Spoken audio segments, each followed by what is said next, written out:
What if your next chapter could be your most vibrant yet? Today's guest reveals how embracing reinvention, community, and a little unconventional wisdom can help you unlock new energy, meaningful connections, and surprising opportunities, and no matter your age. Hi, and welcome to the U World Order Showcase podcast, where we feature life, health, and transformational coaches stepping up to be the change they seek in the world. I'm your host, Jill Hart, the Coach's Alchemist, on a mission to help coaches and entrepreneurs amplify their voice, monetize their mission, and get visible, leveraging podcasts and Substack.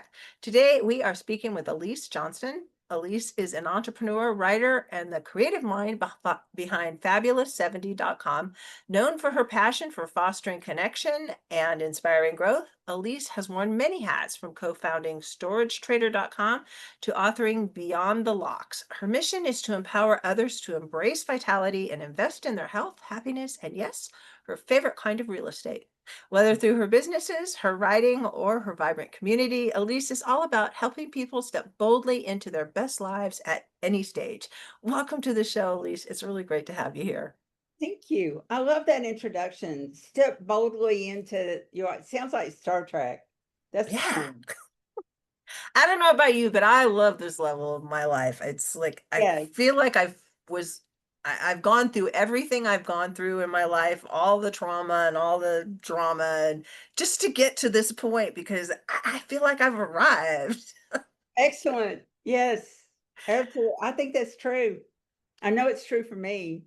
Mhm. I briefly post-divorce spent some time in therapy thinking about how did I fuck this up?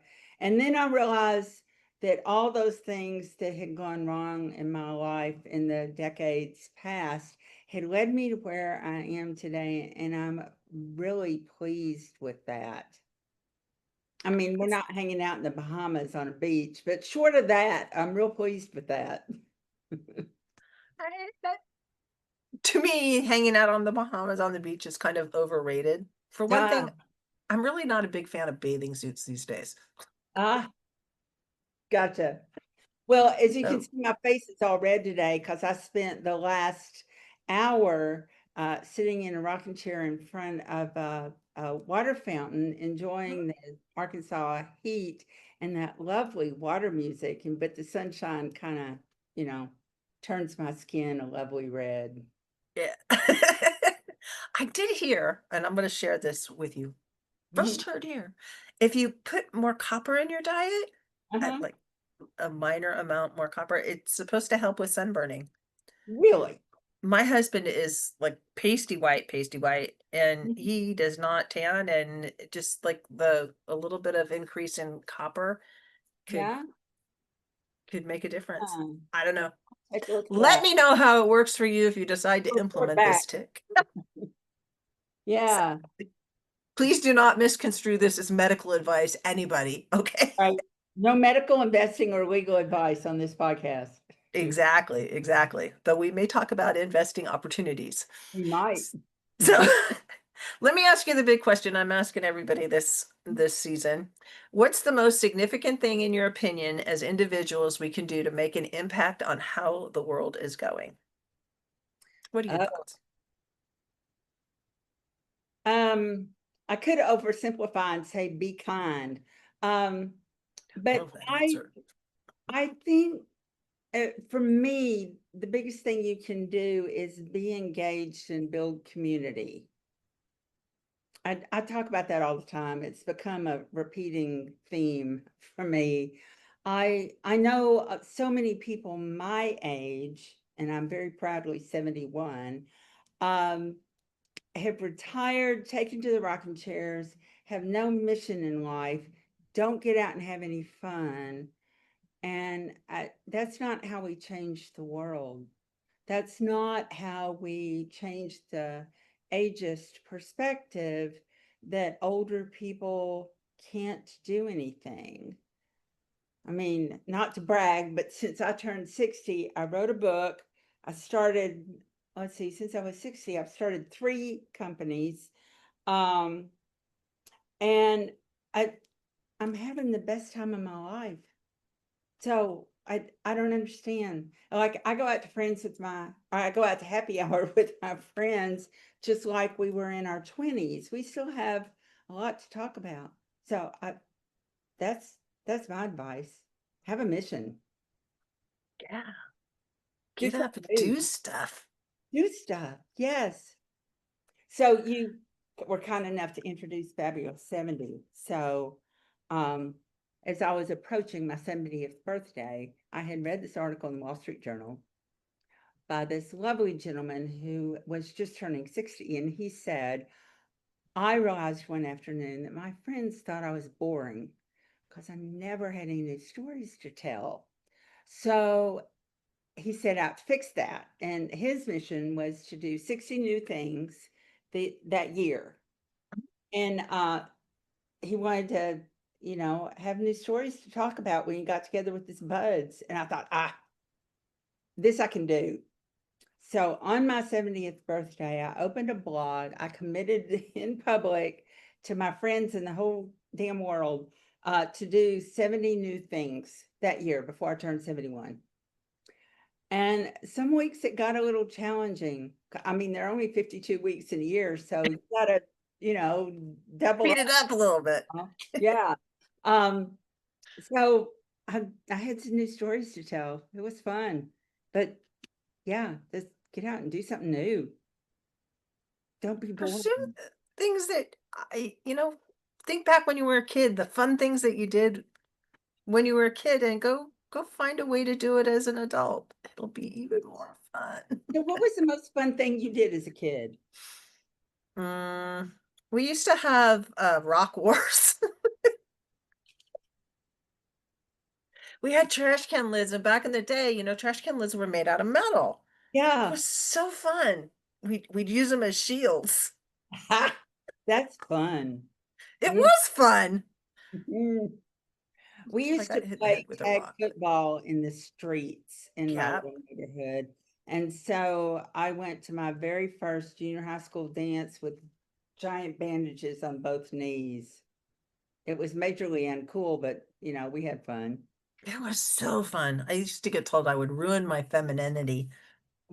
Never mind, people used to think I was a boy until I was about 14. Had really short hair and I looked like a little boy. I mean, my body wasn't shaped like a little boy because Mine was. I threw the extra parts early, but I was always such a tomboy. And my mother always kept my hair short because she didn't want to mess with it being long. So Yep. I was real thankful when I finally got to the age where I could make my own hair choices and let it grow out.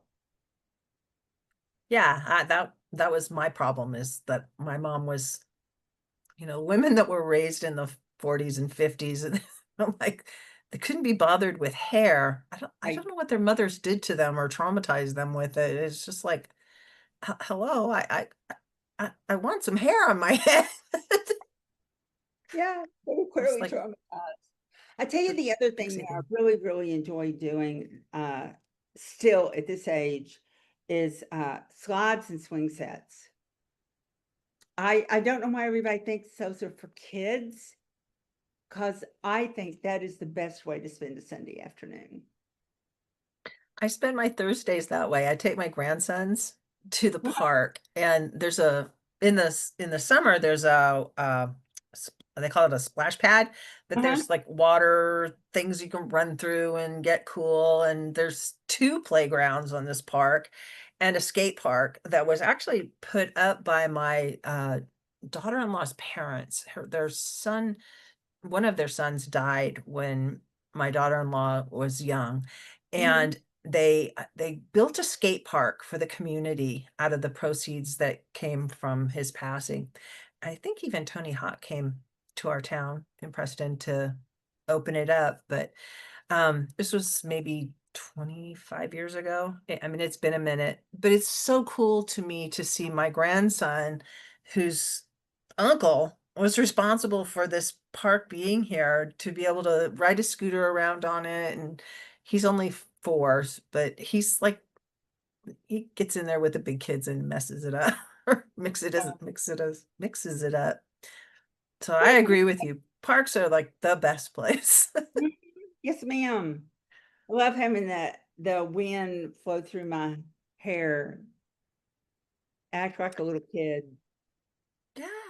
Yeah. Mhm. And the kids like to be played with, they love it if you'll just They come and do. help them and engage with them instead of just like sitting there looking at them. Yeah. The, My grandson thinks it's a hoot that I'll get out and play. yeah. Yeah. So what other fun things have you done?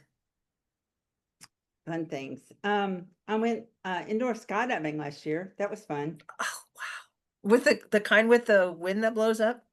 Yeah. How Yeah. fun It was was crazy. that? I don't know what I expected, but they have this giant ass jet engine that's blowing straight up, and Hmm. kind of lean in this door and let go with your arms out, and that was a hoot. Wow. But it's real important how you hold your head when you do that, because if you don't get it just right, you can't breathe. Ooh. Oof. Yeah. How do they stop you? Like, are you on a leash? No, but the tunnel itself is not so wide that Hmm. they can't just reach in and grab you. And in my case, because I was a total rookie, they sent some really experienced guy in with me, and he held on to me till I got my shit together, basically, and then but that was fun. That sounds really fun. So there's Yeah. so many cool things you can do out there. It's like, Life is full of cool things you can do if you just kind of like open your eyes and look for them. hmm. That was the biggest change that that year made for me, was actually being aware of the possibilities. Like before that, I was real bad to go, oh, I'll do that next year when I'm not so busy, or that costs too much money, or it would take 5 hours to drive there. Some excuse Hmm. why I wasn't going to do whatever. And then when I made this commitment and it became a real focus to find something new to do, and my life has not been boring up to this point. So finding things I had not honestly already done was, uh, it took some doing. Um, but it just made me more open. And now I don't count the time it takes to get there, or, within reason, the dollars that it takes to do whatever it is. I mean, I some things I would like to do like on the weekly, but I don't. I mean, like flying lessons. That was a lot of fun. Um, or I really enjoyed doing hyperbaric sessions, but those are kind of expensive here in Arkansas, so I'm not going to do them every week. But I mean, just doing it once is not a thing. And then you've got the Yeah. story to tell. Yeah. But then it becomes like, I'm not spoiling myself. I deserve this. You do. Absolutely you do. And it's good for your brain. Keeps you from being stagnant. You were talking about your friends too. Doing stuff in community and helping your friends see possibilities is got to be golden. Oh, there is so much scientific proof that people with a good friend base will live 50% longer than people who don't. And Mhm. so I am greatly appreciative to every last one of my friends who humors me on this adventure and keeps it interesting. But we gift each other a longer life than we would have if we didn't have each other. I have personal experience with that. My dad is 89 this year, and he has a girlfriend that lives across the street, Joy. And they he cooks for her every day, and they do stuff. She's much younger than him. I think she's like 79. I love it. But they're always they live in this gated community and there's like always stuff to do. They go to the Mhm. pool, to work out. My dad was he's a sculptor and a woodworker, and he's done a lot of different projects, and he draws, and so he's got that community of people that he still interacts with, and he's probably one of the older men there, but he's always had like tons of friends. They just, you go to his house to visit, and somebody's always dropping by to say hello, and Mhm. he's going out for walks, and he still drives and has all his marbles. It's really, it's amazing, but I think it is because he's got these connections with other human beings and obligations. They have the singles club that they go to, and he's in charge of telling jokes, so he's always got to be looking for jokes to tell at the singles club. And it's just like the community is really important in getting up and having something that you do every single day Mhm. Yes, ma'am. to look forward to. Power. You know, I don't know if your mama did, but my mama always used that argument about you turn into the 5 people you spend most time with Mhm. as an excuse to keep me from hanging out with the kids that smoked when I was in high school. How'd that work out for you? I know how it worked for It me. worked out just fine, thank you. I But learned to smoke anyway. I tried Drink. because I wanted to be cool, you know, but I Yeah. could never. It's like my cough reflex is too strong. So never acquired that skill. I got pregnant and I had to quit because I would Oh, puke every time I was around anybody that was smoking. So had to do it's like, it. oh, there you go. Yeah. Oh well. Uh, Oh, it was the times we lived in. it's so different. And so I think about my grandson who has never had an unsupervised moment in his life. I Mhm. mean, he can go hide in his own bedroom and nobody's looking at him, but you know what I mean. Yeah, Um, and when I was the same age, my parents would shoo me out the front door on Saturday morning and go, "Be back in time for dinner, but otherwise don't come in this house." And so like if you yeah, took water, there was the hose in the backyard, you yeah, know. But otherwise do not show back. My parents had no idea where I was. I rode yeah. the neighborhood on my bicycle and You and everybody else. I no used to cell go, phone. I had a train pass. We lived in Japan, and Uh-huh. we lived on a naval base, Atsugi Naval Base. I used to go to Tokyo Oh, on those days when my parents would shoo me out of the house. mhm. It's like an hour and a half away. Oh my. And it was like, and they had no idea where I was. I mean, I was like You went to that gone, gone, and no clue. And yeah, I was like 12, 13, 14, that's and awesome. that just so much freedom. You know, I It, worked in New York City for a while and I would walk from the hotel where my client had me staying to the bank where I worked Mhm, every morning, right past the Jacqueline Kennedy School of Arts. mhm. And there would be these tiny human beings trotting themselves up out of the subway into school, their little backpacks on, and they were 6, 7-ish. And Mhm. I don't know if I could wrap my brain around putting a tiny human like that on the subway. And they do that. It's like, here's your subway pass. Don't be late to school. I went to an international school in Yokohama, and that's how I had the pass that Hmm. allowed me to go pretty much anywhere I wanted to go. And so they they they did that with lots of little kids. In Yeah, Japan, it's just like that's how you get around. You just get on the train and you go wherever you're going. yeah. They don't. Well, day and age, though, it's like we know where our kids are 24/7 and they have a cell phone on them with a tracker and it's a different kind of life.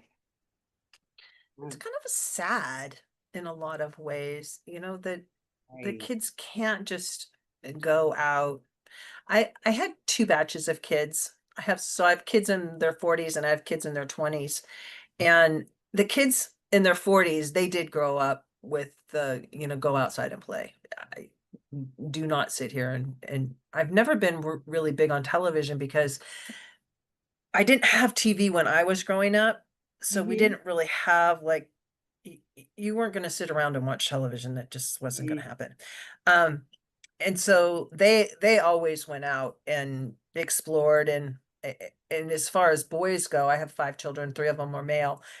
You don't want to know what they're doing all the time. No, you don't. Like, No. just don't bring the police home with you. Right. That was my hard fast rule, and a couple of them they did it anyway. Yeah. Don't Remember? don't bring the police home and don't get anyone pregnant. Otherwise, Yes, yes. otherwise we're good. I don't really care what you're doing. Just don't kill Right. yourself or anybody else. Yeah, I got all up my daughter's grill about something. I don't even remember what it was when she was a freshman in college. And she's kind of feisty for some reason. I don't know where she got that. Um, Really? no. Um, and she got right in my face and she said, "I'm not pregnant and I don't do drugs. And anything beyond that, you can just get over." That's going, all right, we're done. We're True story. True through. story. She's gonna watch this and have kittens. Well, I think we learn a Yeah, lot from our kids, we do. It's funny how that works. especially if you can just get out of the way of thinking that you know it all. I mean, I Uh, had that problem for a long time, but when I just decided that, I have some hard, fast rules, but beyond that, you're here to have an experience too. Let's see what you got. Bring it. Yeah. I've had to adopt that philosophy watching my daughter become a parent because her parenting style is dramatically different from my own. And so it's been entertaining to just sit back and not provide advice, not tell them how to do things, let them find their own journey Mhm. because it is, after all, their job and their journey. So, Yeah, and as a nana, it's really kind of fun to be able to just like you can spoil them because yes, yes. Uh-huh. I don't care what we do. Yeah, we can have ice cream before we have dinner. Of course we can. Of course Oh, we can. No rules here. It's Nana's house. yeah. That's right. There's The one. only rules at Nana's house are that we don't watch horror movies. Yeah, I know. I don't like those either. Uh, you're gonna find some other grandparent to do that mess with. So Yeah. Yeah. Yeah. I have one grandson that calls my husband grandma. He calls me Nana, but he calls him grandpa or grandma. oh, that's funny. The most hilarious thing. He started out, I think he was just confused about who he was because, people would say grandma and then Nana, and then he just got it all confused in his head. But now he knows that it's funny. And he Ah, will he call doesn't. grandpa anyway. I love it. Kids are often a lot smarter than we give them credit for. They are. Mm-hmm. So tell me about the investing thing that you're doing with the storage units. Because Yeah, when I learned trader. about that, it was like, That's I know somebody's doing this. I just really right. want to talk to her about it. Um, StorageTrader is all about basically democratizing the ability to invest in self-storage facilities. Um, I opened that with a friend of mine who's a finance guru Mhm. uh, 3 years ago. I had owned storage facilities personally for quite a while, and they were my favorite investment asset class. And every time I went to a social event, people would corner me about how can I invest in storage facilities. And I go, well, feel like I didn't go buy one. And they go, oh no, I don't want to, that's like too much trouble. I don't want to own and manage the whole thing. I just want to invest in them. Mhm. And that's kind of hard to do. You've got to know somebody who's in that space and make sure they think of you when they're putting a deal together. Um, and what are the odds of that happening? It takes a lot of work. And now on the flip side of that, people who are putting those deals together, uh, it's a lot of work for them to go find people who want to make investments and are willing to write a check, 10, 50, however many thousand is appropriate for that project. So we thought we could build an online platform that would kind of match make those two segments of the population and make it easy for everybody. So that's what we did. People come post their listings on StorageTrader, and if you want to invest in that asset class, you can just try it out there and take a look at what we've got online and indicate that you're interested, and you get to talk straight to the person who's putting the deal together. It's pretty easy and seamless. That sounds really cool. I don't know how my son does it, but I know they have this investment group. It's just him Yeah. and his buddies. Mhm. And they each pull in like 10 or $20,000 Mhm. um when they decide that they're going to go into one of these investments. And then I think they own a couple of these Yeah. storage units, or a portion of a couple of these storage units, and they hold on to them for a few years, and then they turn around and sell them Yep. to somebody else, and take their profit and go do it again. Yes. Kind of like, It's done. Yes, ma'am. yeah, so that's really If cool. they ever want to do a deal and they don't quite have enough equity capital, send them our way. We'll be happy to help them out.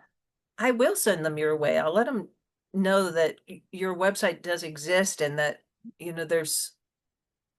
there's opportunities there. I don't, like I said, I don't know who they're using to find these deals. I was a little fuzzy on it. I was just like, how often do you run across somebody that actually knows what you're talking about when you Yeah. talk about like using storage units as an investment vehicle? Or they're like, and when I saw that on your website or wherever it was that we came across each other, was like, oh, I've got to talk to her about this.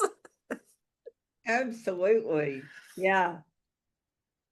So it's you do profit taking when you sell, but Mhm. it does, when they set the deals up, do they normally have like parameters for how long the deal is going to be held for, or is it's like there's some standard? Well, it's not necessarily standard. It's whatever makes sense for the deal.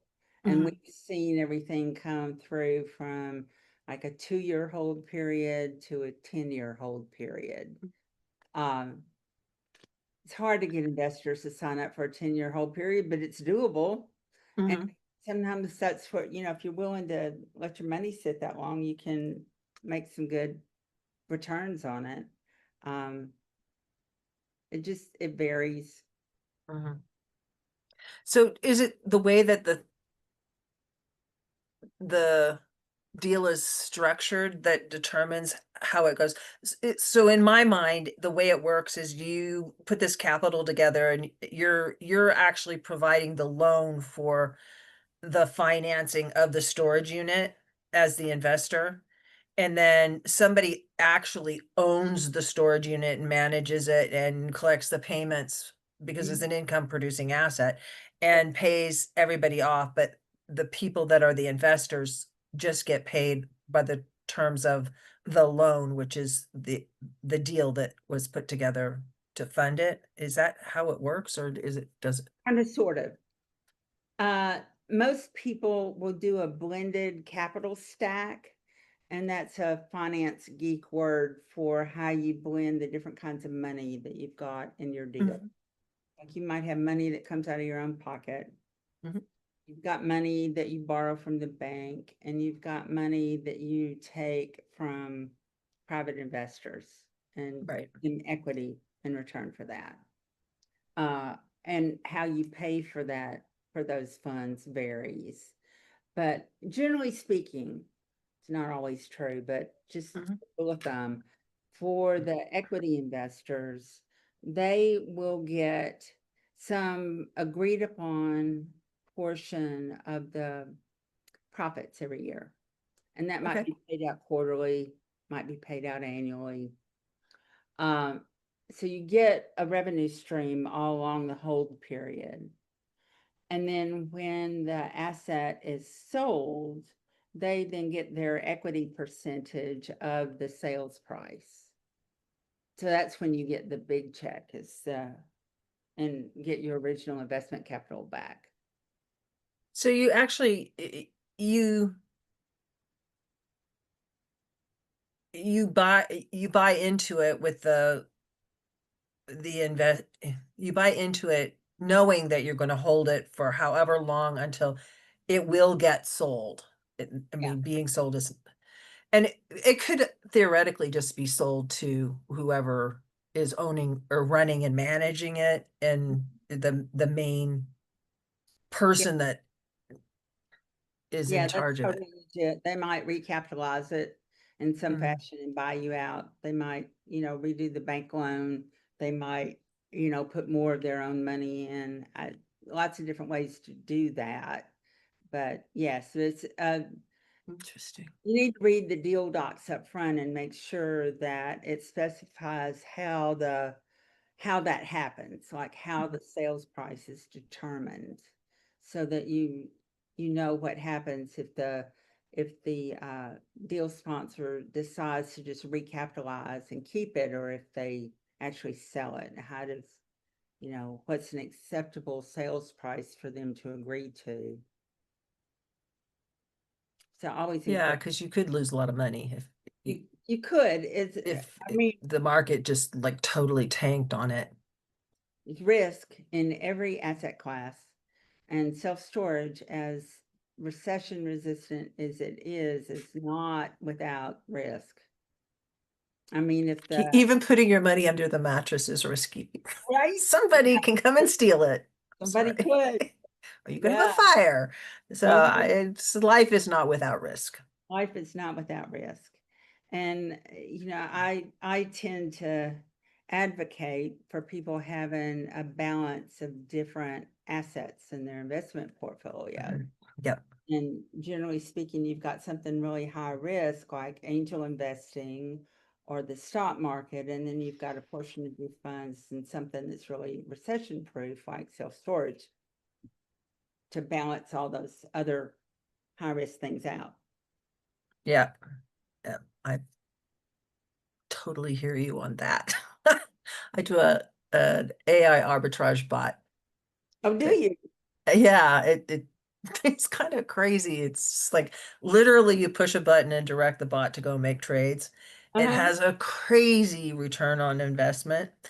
Um, and there are people that are run around and they're sure it's a scam. It's not. I mean, the company is actually making money, Mm-hmm. but it's so new and because it has crypto in the name, it's just like Mm-hmm. people come out of the woodwork. They're sure you're going to scam them. It's like, it's just how it works. And, invest responsibly. We're not buying a Always. lottery ticket here, and I'm not selling you anything. I'm showing you a tool. Use Did it you if you build it? want. I'm sorry? Did you build it? No, it's a company in Singapore, Uh-huh. and it's a startup. They've been around for 6 years, but it's only been within the last year or so that they've opened it up to retail, and Okay. they're still developing it, and because it's in the crypto sphere, it's all run on stable coins like USDT or USDC. Mhm. And they the bot does the arbitrage. They pay 1.3% compounded daily. I mean, that's Sweet. kind of like that alone triggers people. Yep. But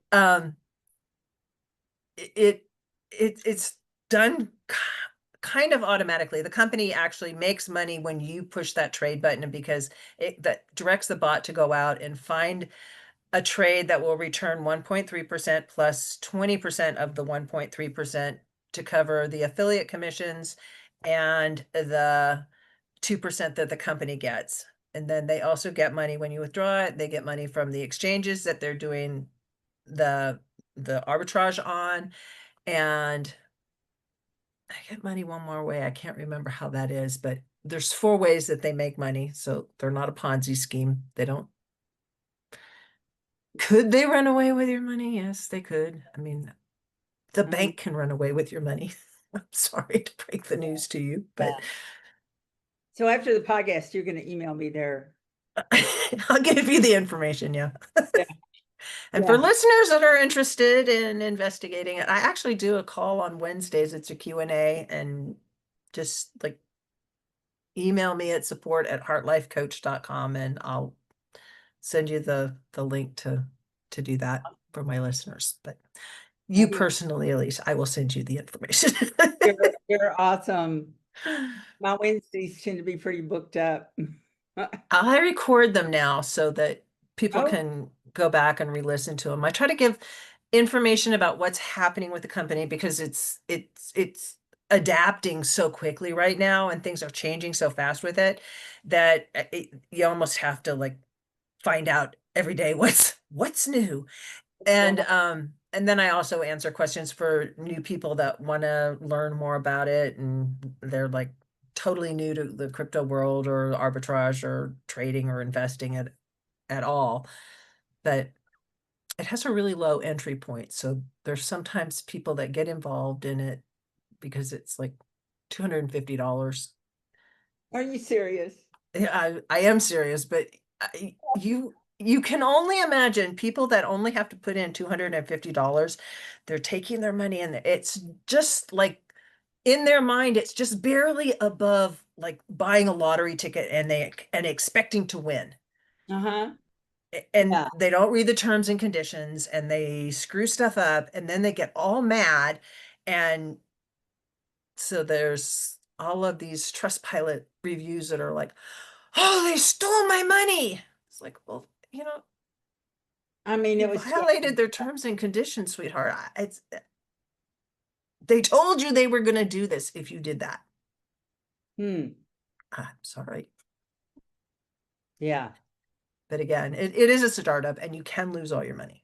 So Yeah, I do love startups. I have a huge thing for investing in startups. I think that's where you can make some real money and God, yeah. I mean, To look, it's gambling in some respects if you don't do your due diligence. yeah. But, with good due diligence and investing in a good startup team, I think you can make some wealth that way. Google, Apple, Facebook. Right? This is like Yeah. Amazon. Just like all of these were startups at one point. They were all startups at one point, and everybody thought they were crazy until they weren't. So I have a bee in my bonnet about investing in women-led startups because they tend to get less than 2% of all of the venture capital investment every year. And yet there's so many statistics to prove that women-led startups are managed more responsibly over time and they're less likely to lose money. So, I believe in putting my capital where my mouth is, and that's kind of important to me. I agree with you.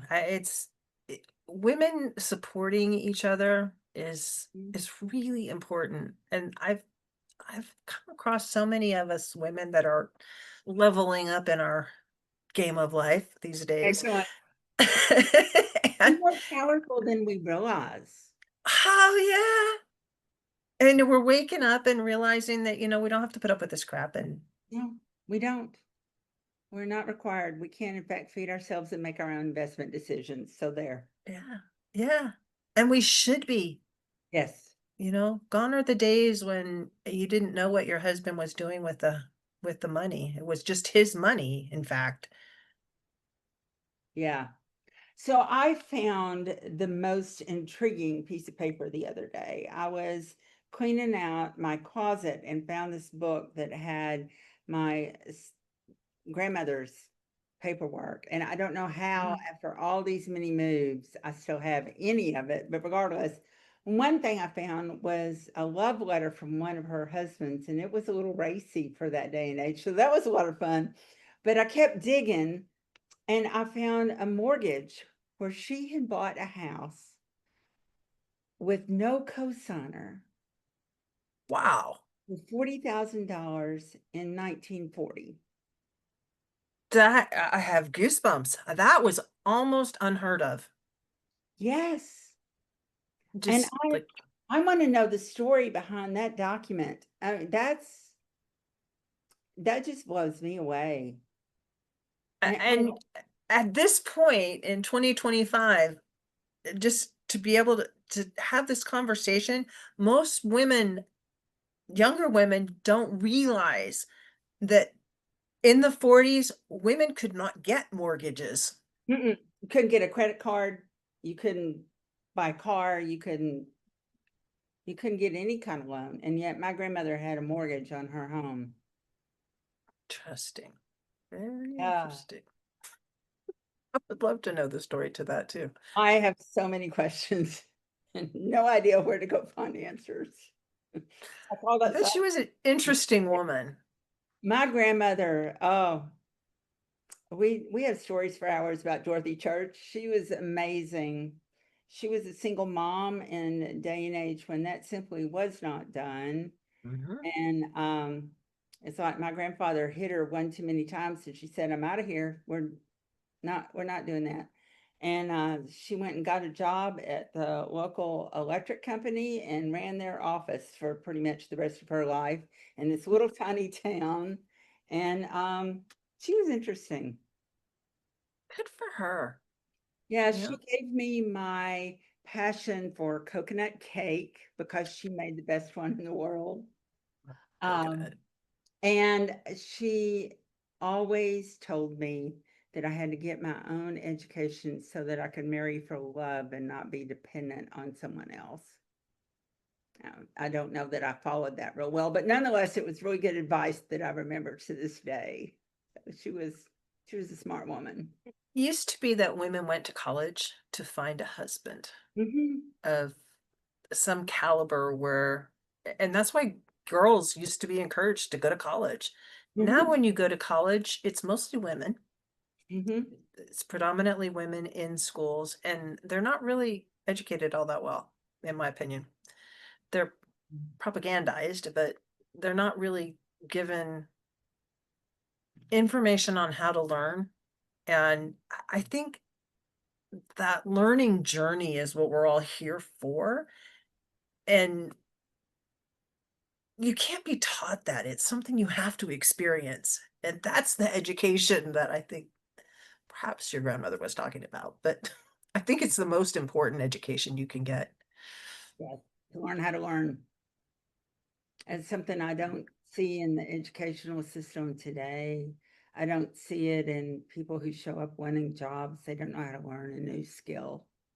And And they're not given the parameters to be able um to look at something, as everybody knows different things, but if you show up and you're doing a job, it's important that you learn how to do the job the way they want you to do it, but it's also really in the employer's best interest to look at the employees and say, do you know a way to do this better, faster, more efficiently, mhm, safer? yeah, Because you're doing the job. And sometimes you may be surprised at what you learn from the people actually doing the job if you ask them, if you ask them. often employers don't, and they're missing a powerful resource. Yeah, yeah. So I think you are talking all around what is going to be the biggest challenge as AI becomes a predominant aspect of every company in the world. Mhm.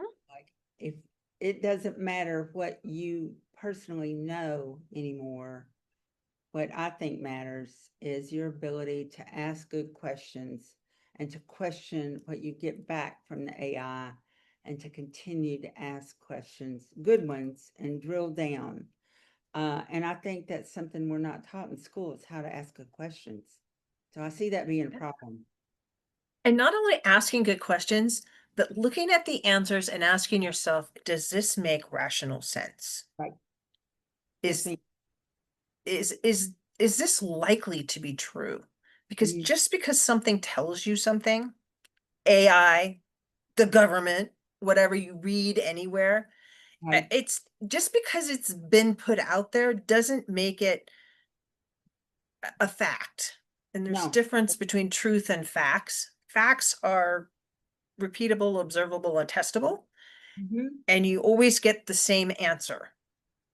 Yes. Whereas a truth has some fuzziness around its edges. Yeah. What can be true for one person cannot be true for another person Mhm.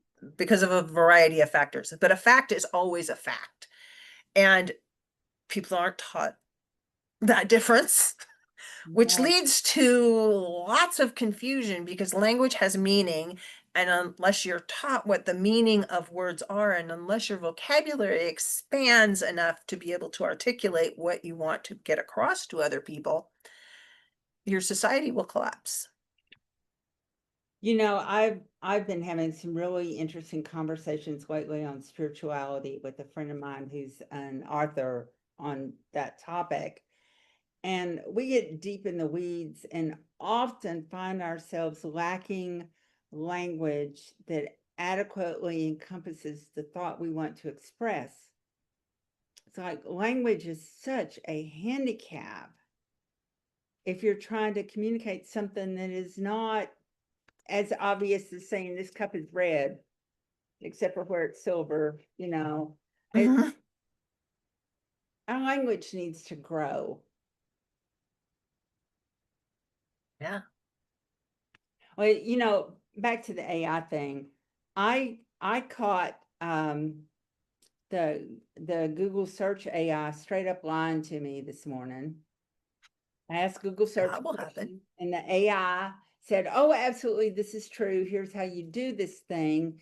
And then I go to the software's website, and it goes, "Oh, no, no, this is not possible. You cannot do this." And that happens all the time with ChatGPT and any of the other AIs that, you know, that we use to. So you've got to be able to discern truth from hallucination and be willing to drill down on it instead of just taking the AI's word for whatever.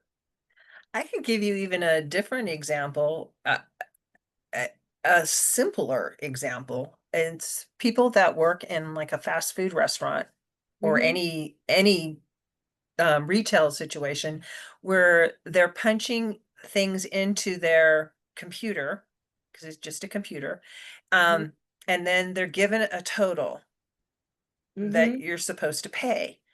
They don't think about, does this make sense? And sometimes they push the wrong buttons, Yeah. or they Mm-hmm. and I actually caught somebody one time. They're like, I ordered a Happy Meal or something for a kid, and they wanted to charge me $10 for a $3 thing. I said, does this make sense to you? This Mm-hmm. total that you gave me versus what I ordered. They're like, oh yeah, yeah, yeah. Oh, honey, this is $3. They tried to tell me $6 was tax. Oh, I'm like, oh my God, you just don't even no. have any comprehension of, and even more scary, and why people should just, get over the fact we're going to digital currency, because kids today, they don't understand the value of coinage. Right. Like, they don't understand what the difference is between a nickel and a quarter. Mm-hmm. It's like, okay. Yeah, I went through this whole swivet on my grandson's birthday. Um, like he gave me his wish list, but every time I order something off his wish list, it's the same thing that all the other grandparents and aunts and uncles picked, and so he gets six of them. And I thought, I'm not, I'm not going there this time.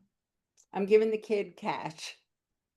And then it occurred to me, I had no idea what he would do with cash because he would want to order something off of Amazon. And I know he has a bank account, but he doesn't drive yet. So that means his parents would have to take him to the bank to, it's this whole thing. So I had to go to a store that offered a gift card in, well, it was Amazon where his wish Mhm. was registered so he could order what he wanted off of Amazon.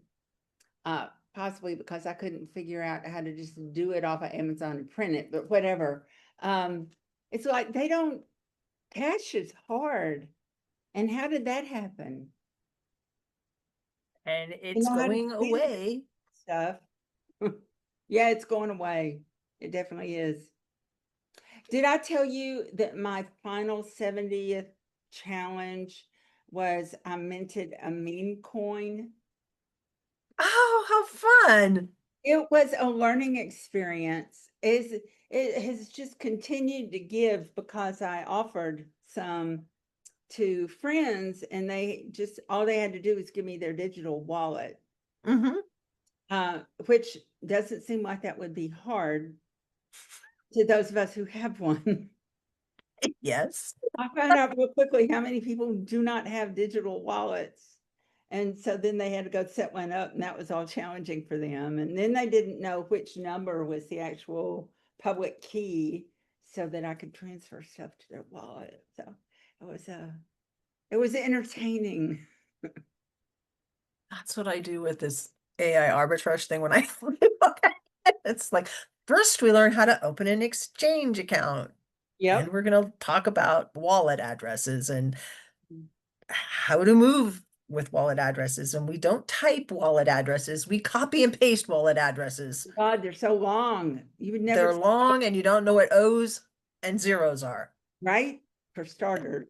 Yeah. just for starters. Mhm. So, yeah, I totally get that. Clearly, I got to watch the instructions and not just go out and do it. Right? It really is simple. And if you know, if you already are familiar with exchanges and wallets, this is like, Mhm. it'll take you 5 minutes Cool. to set it up and fund it. And then every day it's like 5 minutes to go push the button, which is kind of fun. That's so It has fun. been so fun chatting with you, Elise. Oh, you're a hoot. We should do So are this you? more often offline. Yeah, yeah. Just catch up. Yeah. So, how can people find you to connect with you?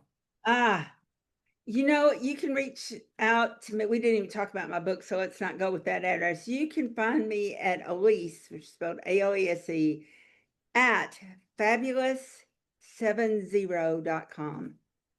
And Okay. there you can read my adventures for the last year and give me some ideas for some new ones. Is that what your book's about? Is your No, the adventures? book is about storage. Okay.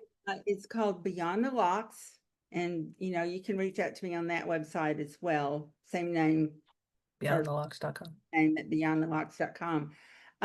Or you can buy my book on Amazon. But what it's about is everything you need to be aware of the first 90 days you own a storage facility. And it's just Interesting. some basic business advice on how to not mess up your income stream. Very important information from Yeah, somebody who's been there and done that, which so is, absolutely. From somebody who's been there and done that. I wrote it because I sold one of my facilities to somebody who had its great national reputation. And I thought they would just turn it into something magic. And they pissed off every last one of the customers. And 2 weeks later, after they bought it, my office manager that worked for me for 10 years and knew all of our customers and their families, and couldn't even walk through Walmart without being accosted by customers who were pissed off the way they were being treated by the new owner. And I thought, oh no, did they do this out of ignorance or intent or what? But I sat down and wrote the book just to help other people avoid that pain. yeah, that's really sad. It was sad. It was hard to watch. It was, at that point, I couldn't do anything about it. Yeah, it's not yours anymore. Not mine, not my baby anymore. But, you know, Sold the circus. people spend so much time doing their due diligence before they acquire one of these lovely little facilities, just to turn around and not handle it properly once it's actually theirs. Mhm. And so I thought, well, maybe if I can, give them a few suggestions about how to make that not be painful, then it's worth the time to sit down and write this book. So if you're going to buy a storage facility, go, spend a few bucks and a few hours and read my advice and then do with it as you will. Probably goes for buying any sort of retail organization that you're going to have to deal with the public. And there's just like things that you do and things you don't do. Yeah. Some of my reviewers made that comment that it was just good business advice, no matter what business you were buying. So Yeah. So go and check her book out, beyondthelocks.com. that's right. Thanks for joining us, Alese. It's been a joy talking to you.